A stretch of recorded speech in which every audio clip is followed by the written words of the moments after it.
Hadian katu kat nesgi juga jingya ther bom markel yang hadian ke jingja Ïasiat yap ki ar pohon ringut ki dong song snong kari India hapalgam ki ar tli kiri ke India bat Pakistan hakash potari ku jemmang arja arpusan kila shemya karai banya Sangeh Ïasiat no.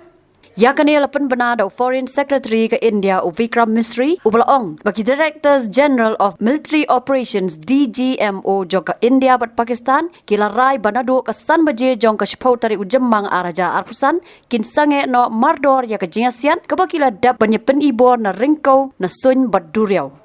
Kani kejing pentip ke balengkot dau Foreign Secretary kawan tang hadian kejing pen bena jong Presiden ke USA Donald Trump baka India bat Pakistan kila menjur ban Sangeh Ïasiat no hadian kejing Tuklar bat long siang jong ke US.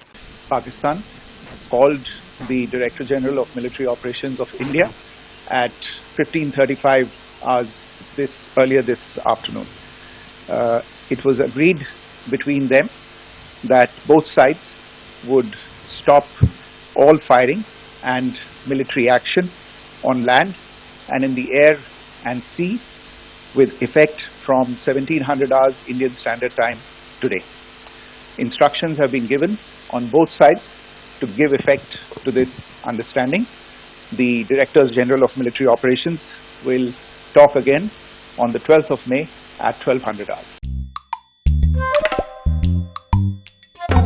Habatin, pej bahagi kishab, kashab plus F.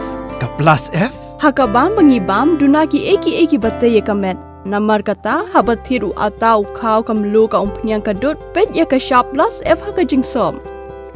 Yaki nutrient kumki vitamin bat ka ayan la ikan diat bat ka bathau bha. Kam kata ikadur jingki marbam ka jing mat lani ka rukom shed yaki. Balehi banai kita.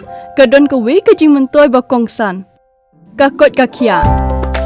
Ka nutrition bakam bha ka jing im bakam bha pendon kam daki marba modon ka sharp plus F menta kasni Lawan Ra Shafi Lingba ko office jong Commissionerate of Food Safety Meghalaya